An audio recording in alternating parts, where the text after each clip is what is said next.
नमस्कार, मैं अशोक कुमार पांडे और स्वागत है आपका टीसीएच पर। चुनाव हो गए, सरकार बन गई। मोदी जी राहुल गांधी को इटली भेजते भेजते खुद इटली चले गए। इटली पहुंचे तो वहां स्वागत के लिए मेलोनी ने, जो वहां की प्रधानमंत्री हैं, जिनसे बताया जाता है कि बहुत दोस्ताना रिश्ते हैं हमारे मोदी जी के, किसी को भेजा नहीं। ये सारा कुछ तो एक तरफ चल रहा है, दूसरी तरफ ऐसा लग रहा है कि सरकार बनने के बाद भी बीजेपी के अंदर, बल्कि बीजेपी को मैं कहूंगा बीजेपी का जो गैंग परिवार, जो आप कहना चाहें, वो है उसके अंदर और उसके बाहर जो उसके अलाइज हैं, उनके बीच में भी कुछ बहुत ठीक ठाक चलता नजर नहीं आ रहा है। एक खबर तो आप सब लोग जानते हैं कि आंध्र प्रदेश में शपथ ग्रहण हुआ, सारे लोग पहुंचे लेकिन नीतीश कुमार नहीं पहुंचे। बताया यह गया कि रेल मंत्रालय न मिलने की वजह से नाराज हैं। दूसरी खबर यह आती है कि पहले मोहन भागवत एक डायलॉग देते हैं मणिपुर का। मेरी समझ में यह नहीं आता है कि साल भर से उनको मणिपुर दिखाई नहीं दिया और चुनाव के तुरंत बाद उनको मणिपुर दिखाई देने लगा। और उसके बाद इंद्रेश कुमार, जिनका काम भारतीय जनता पार्टी से मुसलमानों को जोड़ना है, जिनको लेकर पहले भी बहुत सारे सवाल उठे हैं, आईएसआई से लेके और दुनिया भर के सवाल उठे हैं, वो कहते हैं कि अहंकार इतना प्रचंड था कि वो 242 तक नहीं पहुंच पाए। एग्जैक्टली शब्द यही नहीं थे, मतलब उनका ये था कि अहंकार इतना ज्यादा था, मैं गलत बोल गया शायद, कि 240 के आसपास रुक गए, 272 तक नहीं पहुंच पाए। इसकी वजह उनका अहंकार था। अब इंद्रेश कुमार को पिछले 10 सालों में कोई अहंकार नहीं दिखाई दिया, अचानक अहंकार नजर आने लगा।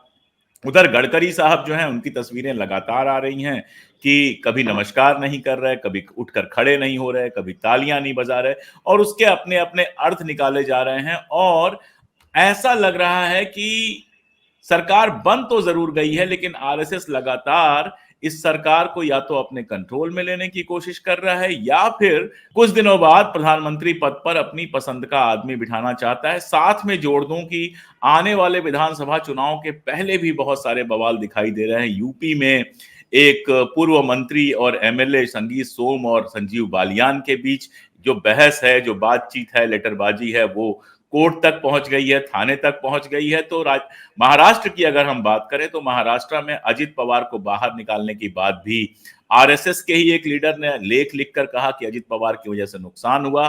कहा जा रहा है कि विधानसभा में सीटों को लेकर अभी से रस्साकसी शुरू हो गई है। तो देश जो है, देश तो कम, ये सत्ताधारी पार्टी ऐसा लगता है कि बहुत सारी चीजों में फंसी हुई है। लौट के आएंगे जब, तो संसद का भी सामना करना है और इस बार संसद में 37 सांसद जो हैं वो समाजवादी पार्टी के हैं, 101 सांसद अब हो गए हैं कांग्रेस के। तृणमूल कांग्रेस, घायल शेरनी जो महुआ मित्रा है, वो वापस लौट आई है संसद के अंदर। तो संसद के अंदर भी मोदी जी के लिए इतना आसान नहीं होगा। हमने सोचा इन सारी चीजों पर एक साझा बातचीत, एक पूरी बातचीत भाई राकेश पाठक जी से कर लिया जाए। हमने उनको आमंत्रित किया, इसीलिए राकेश भाई, मैं कोई सवाल नहीं पूछ रहा हूं, मैंने जितना खोलना था इशू को खोल दिया। मैं चाहता हूं कि पहला जो आपका कमेंट आए विस्तार से, वो बिना सवाल के आए, उसके बाद हम सवाल जवाब पर जाएंगे। आपका बहुत स्वागत। और जी धन्यवाद अशोक जी। और आपकी प्राथमिक बातचीत में से ही परत दर परत खोलने की कोशिश करते हैं।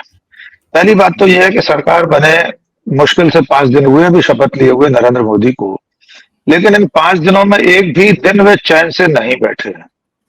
खासतौर से उनके चैन को हराम करने का काम, मुहावरे में ही हम कह रहे हैं, नींद हराम करने का काम अगर कोई कर रहा है तो संघ परिवार कर रहा है, जो भारतीय जनता पार्टी का पितृ संगठन है।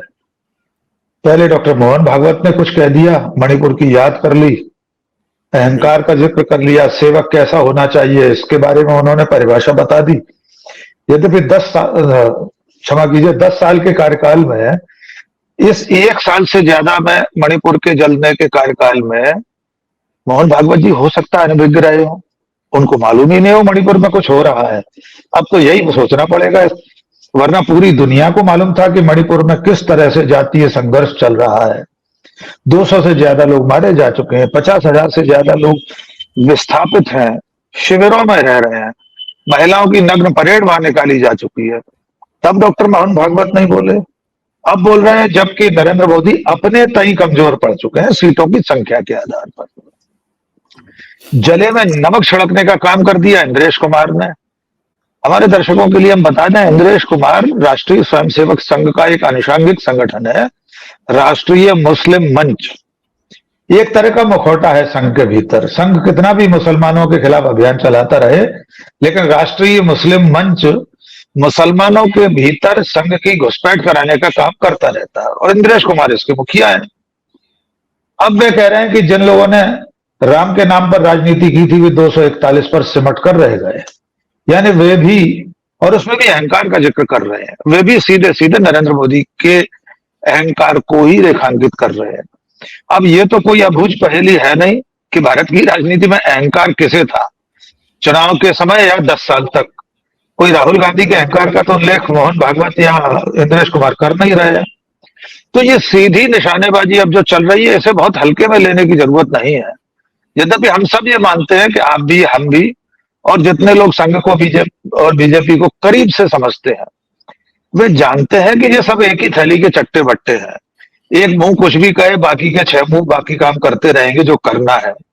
लेकिन इस बार मामला थोड़ा सा हाथ से निकलता हुआ दिखाई दे रहा है। जो आक्रोश है संघ परिवार का, वो नरेंद्र मोदी के प्रति ज्यादा है बजाय भारतीय जनता पार्टी के, एक व्यक्ति से ज्यादा है। क्योंकि मूलतः संघ ये मानता है कि संघ व्यक्ति में नहीं, समष्टि में विश्वास करता है। व्यक्ति से ज्यादा बड़ी संस्था होती है, ऐसा मानता है हमेशा से। लेकिन नरेंद्र मोदी ने खुद को इतना बड़ा बना लिया कि न बीजेपी उनके सामने कुछ रह गई और न संघ रह गया। लेकिन मणिपुर के मामले में मैं एक बात और कहना चाहता हूं, रेखांकित करना चाहता हूं, शायद उस तरह उस रूप में अभी आई नहीं है। उत्तर पूर्व के राज्यों में 7 सिस्टर्स प्लस सिक्किम, उसमें संघ ने पिछले करीब 10, 15, 20 सालों में बहुत कोशिशें की हैं अपनी जड़ें जमाने की। राम माधव वहां के प्रभारी रहे, वे वहां कैंप करते थे। नागालैंड, अरुणाचल प्रदेश, मेघालय, मणिपुर, असम, सब जगह। लेकिन संघ के इतने प्रयासों के बावजूद 2024 के नतीजे संघ के लिए कोई बहुत सकारात्मक नहीं रहे। कुल 25 सीटें हैं 7 सिस्टर्स और सिक्किम में मिलाकर। उनमें से कांग्रेस ने 9 सीटें जीती हैं, 5 उसके जो सहयोगी घटक दल हैं उस तरह के, जैसे असम में एक है जो बीजेपी के गठबंधन में शामिल नहीं है। बीजेपी को असम की सीटों में से 9 सीटें मिली हैं, 3 सीटें कांग्रेस ने जीती हैं।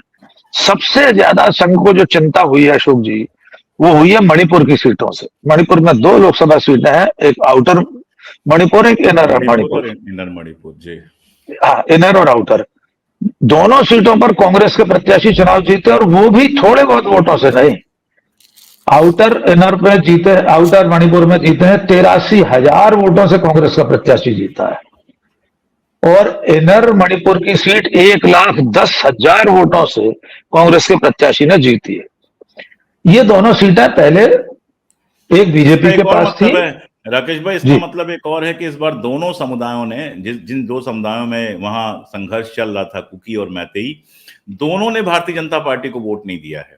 इसका मतलब यह है, क्योंकि मतलब दर्शकों को यह भी बताना जरूरी होगा कि जब 83,000 या 1 लाख की बात करें तो यूपी की सीट ना समझें। वहां पॉपुलेशन इतनी ज्यादा नहीं है, डेंस पॉपुलेशन इस तरह की नहीं है, और लगातार जो वहां पे विवाद चल रहा है, संघर्ष चल रहा है, खूनी संघर्ष चल रहा है, उसमें शब्द क्यों हम लोगों को बचाने हैं, उस खूनी संघर्ष में कितने सारे लोग विस्थापित हुए हैं, कितने सारे लोग बाहर गए हैं, वहां जो स्थितियां हैं, और उसमें 2 सीटें पूरी चली गई, दोनों की दोनों सीटें चली गई। बिल्कुल, न केवल दोनों सीटें चली गई, बल्कि आपने बिल्कुल ठीक कहा कि वहां की जो संसदीय सीटें हैं, जनसंख्या के आधार पर वो इतनी बड़ी जनसंख्या नहीं है।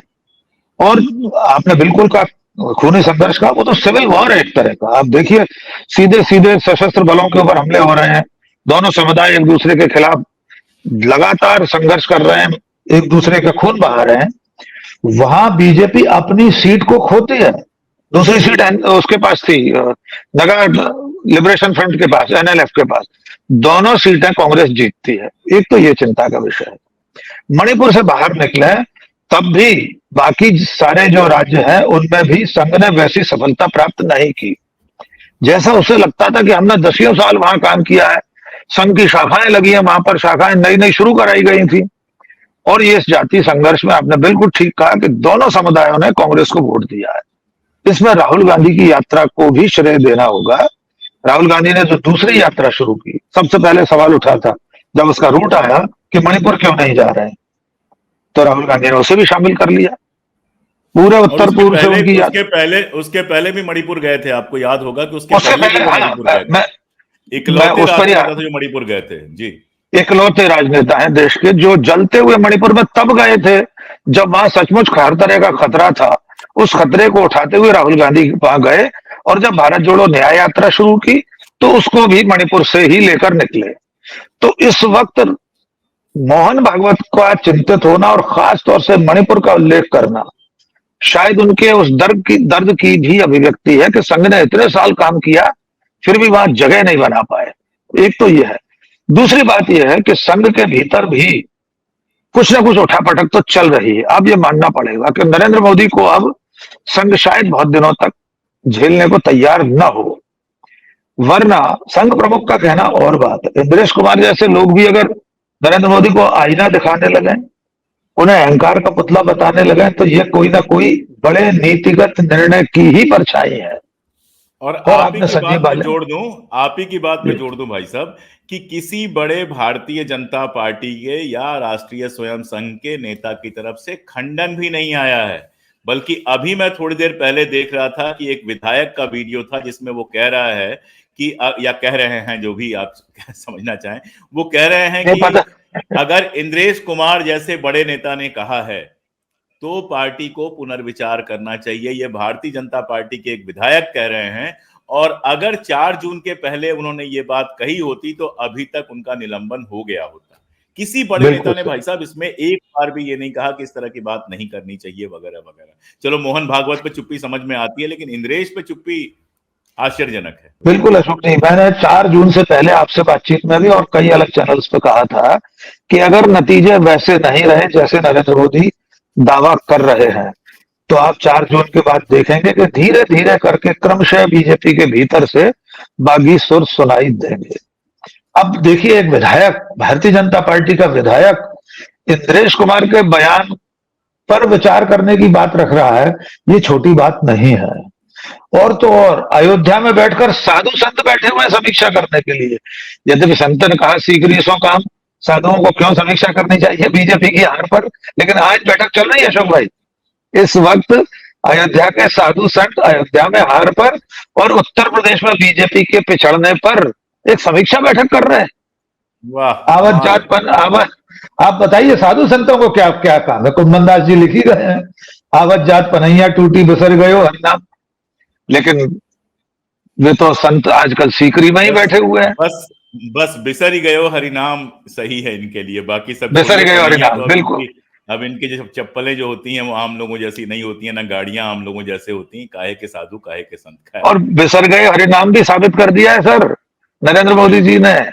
4 जून से आज तक मर्यादा पुरुषोत्तम श्री राम का नाम नहीं लिया है मोदी जी ने। सेंट्रल हॉल की बैठक में भी जय जगन्नाथ कहा, एनडीए की बैठक में भी जय जगन्नाथ कहा। अब तक उस दिन से अभी वे विजयवाड़ा गए शपथ समारोह में, कहीं भी उन्होंने, वहां पुरी भी गए, श्री रामचंद्र जी का नाम नहीं लिया है। तो बिसर गए हरिनाम तो उन्होंने कर ही दिया, साबित कर दिया। उनका राम से वास्ता सिर्फ चुनावों तक था, वोटों की जुगाड़ तक था। अब रामचंद्र जी से उन्हें कोई वास्ता नहीं। उसमें भी अयोध्या में हारने पर जिस तरह से ट्रोलिंग हुई है अयोध्या की और उत्तर प्रदेश के लोगों की, वो अपने आप में शर्मनाक अध्याय है हमारे देश की राजनीति का। लेकिन हम मुद्दे पर आए तो मुझे ऐसा लगता है कि आने वाले दिनों में बीजेपी के भीतर से जो कुछ होगा वो नरेंद्र मोदी को परेशान करेगा। दूसरे नजारों पर हम जाएं तो महाराष्ट्र और बिहार, इन दोनों पर नजर रखने की जरूरत है। बिहार में आज शुरुआत हो गई है, दोनों पार्टियों के विधायक दल की बैठक अलग अलग हो रही है। इस क्षण सरकार गिर सकती है, बीजेपी और एक नाथ शिंदे की अगुवाई वाली। तो देखिए, नरेंद्र मोदी को पार्टी के भीतर से जितनी चुनौतियों का सामना करना है और करना पड़ रहा है, जिसमें से संजीव बालियान और संगीत सोम का अपनी तलवारबाजी है और संघ के नेताओं के बयान है, उतनी ही कठिनाइयों का सामना उन्हें अपने सहयोगी दलों की तरफ से भी आने वाला है, सामना करना होगा। इसकी शुरुआत बिहार से हो चुकी है। यद्यपि हम सोच रहे थे महाराष्ट्र में पहले होगा, कोई बड़ा नजारा पेश आएगा, वो आ भी सकता है। लेकिन बिहार में चूंकि नीतीश कुमार का राजनीतिक इतिहास ऐसा रहा है, वे कभी भी दल बदल कर लेते हैं, कभी भी पाला बदल कर चले जाते हैं। और अगर आज की तारीख में जिस वक्त नरेंद्र मोदी इटली चले गए हैं, उस वक्त जेडीयू की बैठक अलग चल रही है, भारतीय जनता पार्टी की बैठक अलग चल रही है। बड़ी परेशानी और भी है नीतीश कुमार के सामने। मंत्रालय नहीं मिला वो एक विषय है, वे रेल मंत्रालय चाहते थे, अपनी पार्टी के लिए नहीं मिला। लेकिन और जो सैद्धांतिक दो तीन विषय हैं, उस पर तो नीतीश कुमार मजबूर होंगे अपना स्टैंड साफ करने के लिए। जैसे समान नागरिक संहिता पर वे बीजेपी के साथ नहीं जा सकते। उन्हें बिहार में चुनाव लड़ना है, उन्हें दिल्ली में नहीं लड़ना है, और बिहार का चुनाव भी बहुत दूर नहीं है अब।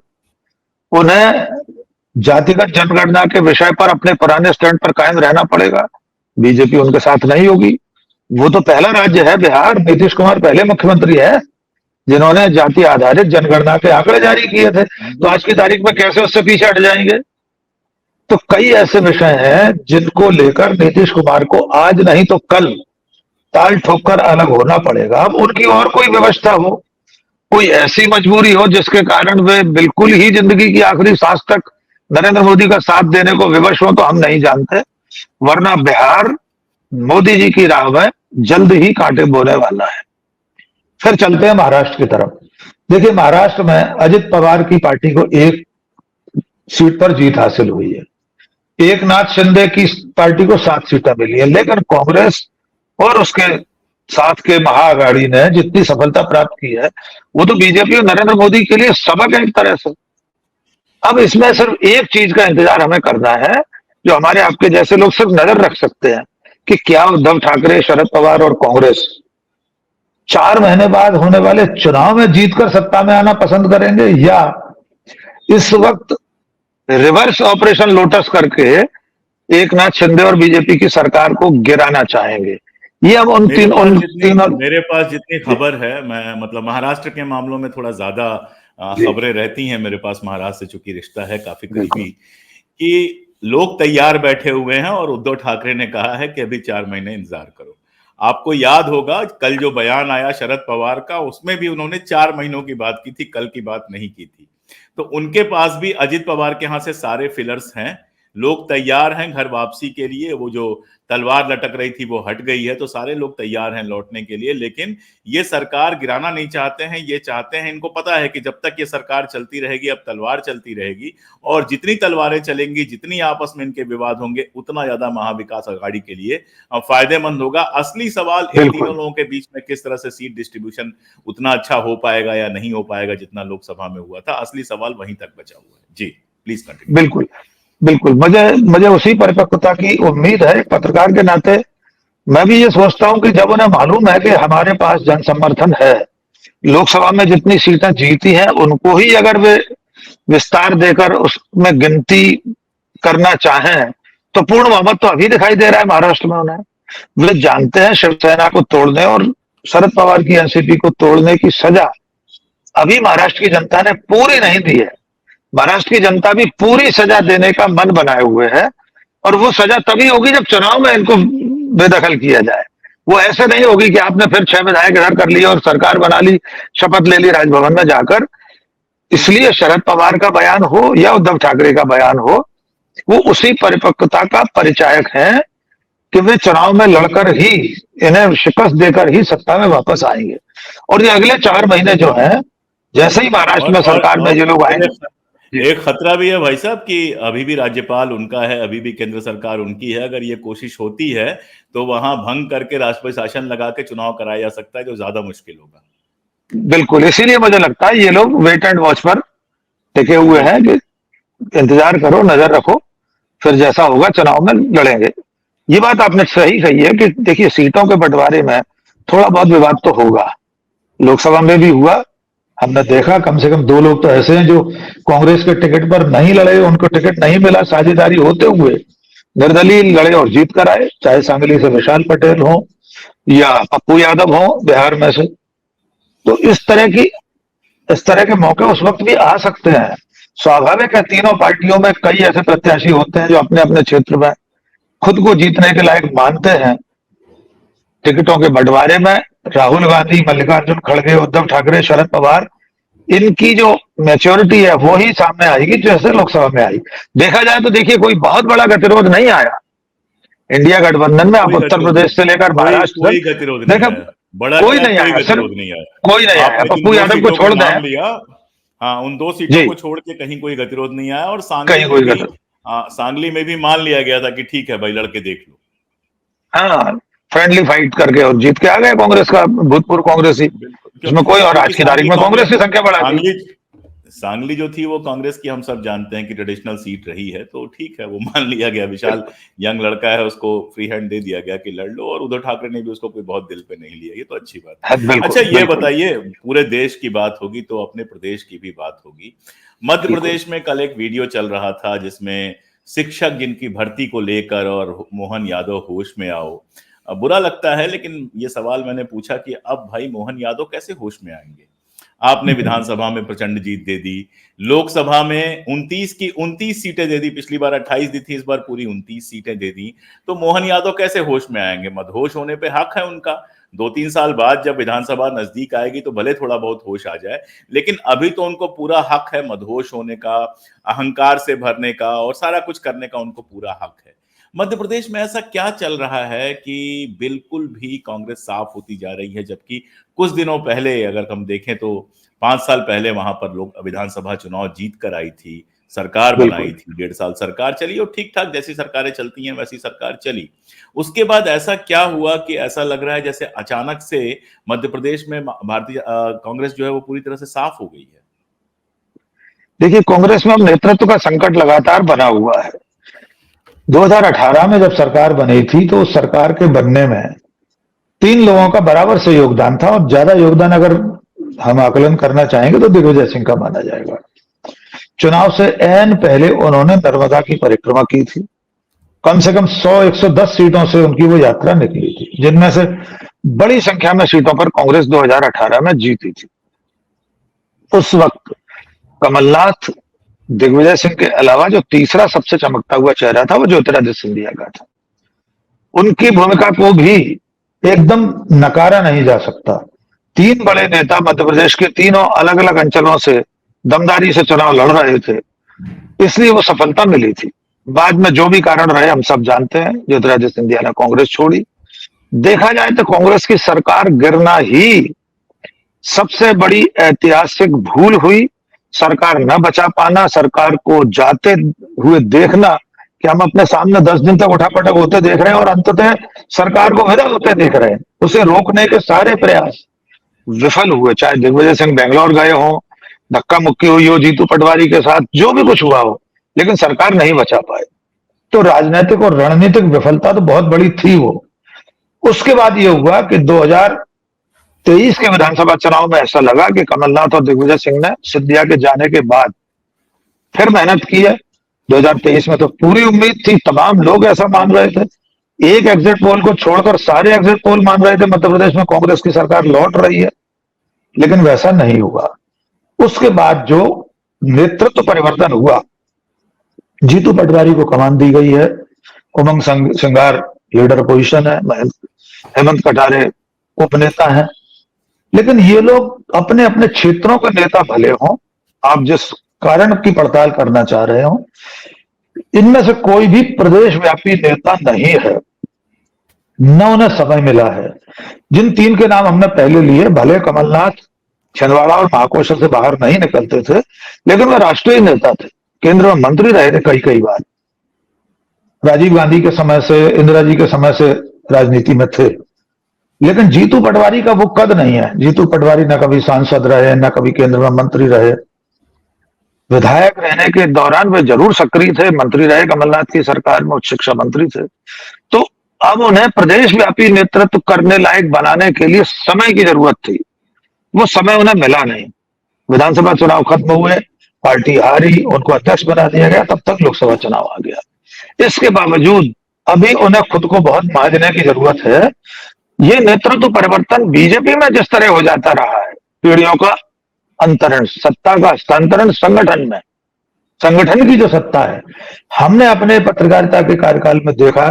सुंदरलाल पटवा, वीरेंद्र कुमार सखलेचा, कैलाश जोशी के बाद दूसरी पीढ़ी आई, जिसमें शिवराज सिंह चौहान, नरेंद्र सिंह तोमर, कैलाश विजयवर्गीय। अब इनकी विदाई के बाद और नई पीढ़ी आ गई है, अब मोहन यादव आ गए अगली पीढ़ी में। आप देखेंगे इस बार लोकसभा में टिकट भी नए नए चेहरों को दिए गए। बीजेपी में ये हस्तांतरण आसानी से हो जाता है, कांग्रेस में हमेशा कठिनाई हुई है। यद्यपि इस बार ऐसी भी कठिनाई नहीं हुई, क्योंकि कमलनाथ खुद ही हारने के बाद से निराश थे। जीतू पटवारी का विरोध करने के लिए अभी कोई है नहीं। दिग्विजय सिंह भी अब चुनाव हार गए लोकसभा का, तो वे भी अब गुटी राजनीति से परे हैं।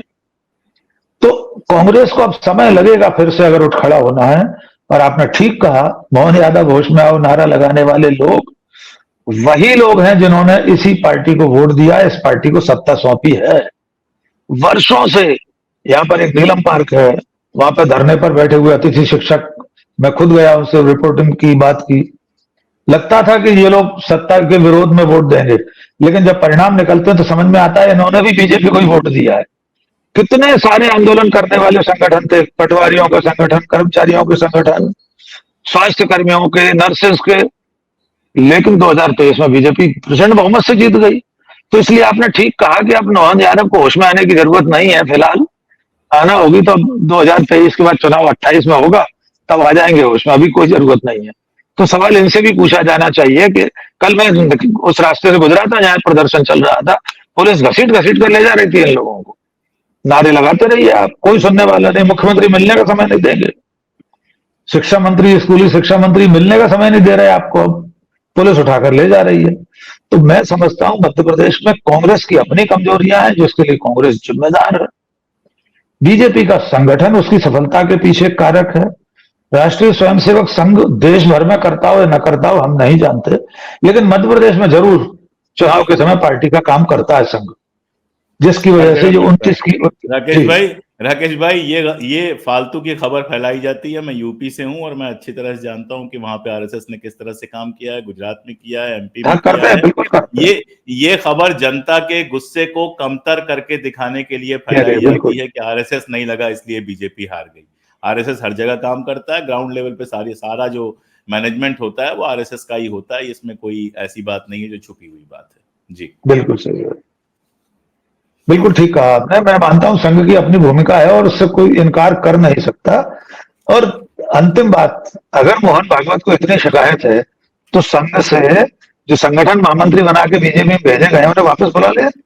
बुलाया क्या? बुला ले वापस आज के आज। कहते हैं हमारे संघ के लोग तो समाज सेवा करने के लिए है, हम तो एक सांस्कृतिक संगठन है, इसलिए हम जितने संगठन महामंत्री हैं संघ की ओर से गए हैं उन्हें वापस बुलाते हैं। संघ वापस तो बुलाता नहीं है। संघ को सब कुछ चाहिए, कड़वा कड़वा थू, मीठा मीठा गप। जब तक सत्ता है मजे करना है। 5 स्टार होटलों में रुक रहे हैं संघ के पदाधिकारी, जो पहले कार्यकर्ताओं के घरों में रुका करते थे। सारी सुविधाएं ले रहे हैं, चार्टर प्लेन्स में चल रहे हैं। तो ये नहीं हो सकता कि दोनों चीजें आप करें, बीजेपी को कोसें भी और उनकी सत्ता का लाभ भी उठाएं। अच्छे अच्छे 5 सितारा कार्यालय भी बन रहे हैं अब आपके, सारी सुविधाएं आपको मिल रही हैं, पार्टी की सीटें कम रह गई। तो अब मोहन भागवत अहंकार उनको दिखाई दे रहा है। अहंकार अगर दिखना था तो 2 साल पहले, 1 साल पहले भी तो दिखना चाहिए था। चलते चुनाव में देखना चाहिए था कि प्रधानमंत्री अपने आप को ईश्वर बता रहे हैं, तब कहना चाहिए था मोहन भागवत को ईश्वर कोई नहीं है इस दुनिया में। जी अशोक जी। वैसे मैं आपको एक बात बताऊं, और ये मैं अक्सर लोगों से शेयर करता रहता हूं कि कोई संगठन तब नहीं नष्ट होता है जब उसके पास सुविधाओं की कमी होती है, तब भी नष्ट नहीं होता है जब उसके पास पैसे कम होते हैं। संगठन नष्ट और भ्रष्ट होना तब शुरू होते हैं जब कार्यकर्ताओं के घर में रुकने की जगह आप 5 स्टार होटल में रुकना शुरू कर देते हैं। तो ये भी एक भारतीय राजनीति का बहुत मजेदार पक्ष है। हम लोग चूंकि पिछले 30 साल से 25 साल से चीजों को देख रहे हैं, तो हमने लोगों को बदलते हुए, दफ्तर और साथ साथ स्वर बदलते हुए देखे हैं। तो आरएसएस के ये जो बयान आ रहे हैं इनके बारे में बिल्कुल स्पष्ट रहना चाहिए कि इन बयानों में गंभीरता जरा भी नहीं है। ये वही तीर चलाने की कोशिशें हैं। नजर उसी फल पे है जो फल पिछले 10 साल से इनको मिलता रहा है। वो फल थोड़ा गड़बड़ ना हो सके, हमारा अपना बंदा बैठा रहे, विपक्ष की भूमिका भी हम ही निभा लें, ताकि ये लगे कि यार आरएसएस तो बहुत अच्छा है, बीजेपी वाले गड़बड़ हैं इसलिए ये सारा खेल चल रहा है। लेकिन ये सारा जादू आरएसएस और बीजेपी के अंदर चलेगा। नीतीश कुमार या चंद्रबाबू नायडू या शिंदे या अजित पवार या ऐसे ऐसे तमाम सारे लोग इन खेलों को हमसे आपसे बहुत बेहतर समझते हैं और वो अपने हिसाब से निर्णय लेंगे, और उन्हीं के निर्णय दरअसल ये साबित करेंगे कि अहंकार बना रहेगा या फिर भारत में लोकतंत्र का रुतबा बना रहेगा। राकेश भाई बहुत शुक्रिया शामिल होने के लिए। आगे भी लगातार हम इस तरह से बात करते ही रहते हैं, करते ही रहेंगे। बहुत शुक्रिया।